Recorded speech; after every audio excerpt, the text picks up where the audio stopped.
Salut à tous et bienvenue sur ma chaîne Louis Pion, mes petits bricolos. Alors aujourd'hui, une vidéo très intéressante sur le contacteur jour-nuit pour pouvoir brancher un chauffe-eau. Alors voici toutes les explications en images. Alors pour faire l'installation d'un contacteur jour-nuit pour alimenter un chauffe-eau qui fonctionnera pendant les heures creuses, il va vous falloir un petit disjoncteur de 2 ampères qui lui va protéger la bobine du contacteur. Il va vous falloir aussi un disjoncteur de 20 ampères pour protéger votre chauffe-eau. Et bien sûr l'élément essentiel, le contacteur jour-nuit. Alors moi je vous conseille de prendre la même marque pour éviter les problèmes d'installation et les problèmes de branchement. Car il existe plein de modèles de contacteurs jour-nuit. Alors dessus en façade on peut remarquer un petit curseur et 3 positions, la position 0, la position auto et la position 1. Si je place le curseur sur la position 0, mon chauffe-eau ne fonctionnera pas. Il sera à l'arrêt. En position auto, ce sera donc le contact sec de l'EDF qui va me faire fonctionner mon contacteur. Et en position 1, si j'ai vraiment un besoin d'eau chaude dans la journée, je peux le mettre en marche forcée, c'est-à-dire position 1. Et là, mon chauffe-eau sera en route et je pourrai avoir de l'eau chaude. Alors voilà ce que l'on va trouver dans le tableau électrique. Alors je vais vous montrer le schéma unifilaire après, mais je pense que ça c'est le meilleur moyen pour bien comprendre ce qui va se passer. On a bien les belles images et on va pouvoir comprendre le branchement au niveau du tableau. Donc en résumé, vous avez bien sûr votre compteur, vous avez votre disjoncteur d'abonnés, vous avez votre disjoncteur différentiel dans votre tableau électrique de 30 mA qui lui alimente bien sûr plusieurs disjoncteurs. Et on va retrouver dessus le disjoncteur de 2 ampères, le disjoncteur de 20 ampères. Alimenté en tête, phase neutre. D'accord? Ça c'est tout simple. On va rester encore dans la simplicité. On va s'occuper du disjoncteur 20 ampères. Je vous ai dit que lui, il alimente, il protège votre chauffe-eau par l'intermédiaire du contacteur. Donc, en sortie du 20 ampères, on va emmener phase neutre sur le contacteur.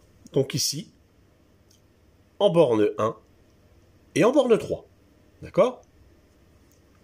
Ensuite, en sortie du contacteur, en borne 2 et 4, on va alimenter le chauffe-eau. Donc ici, en sortie de borne 2 et 4, on va alimenter le chauffe-eau.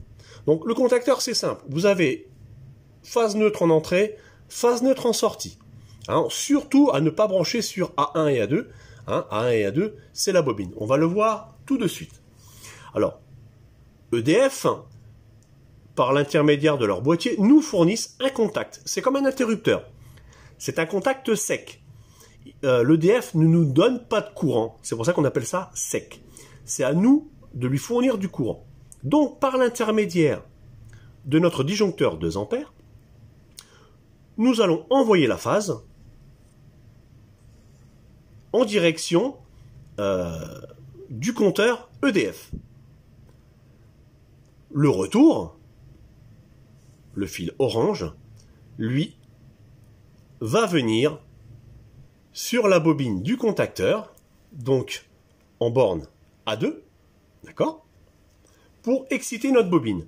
Et là, on a simplement à raccorder le neutre. Bon, là, c'est un fil violet, et normalement, c'est un fil bleu. On va emmener le neutre du disjoncteur 2 ampères sur l'entrée de la bobine, donc en A1. Donc, ce qui se passe, le courant arrive au contact de l'EDF. Quand l'EDF va donner l'impulsion, l'EDF va fermer ce contact, le courant va passer dans le fil, ici, orange, d'accord? Et on va venir exciter la bobine. La bobine excitée va fermer ses contacts et va permettre au courant en tête, le 220 volts, de passer par le contact et alimenter votre chauffe-eau, tout simplement.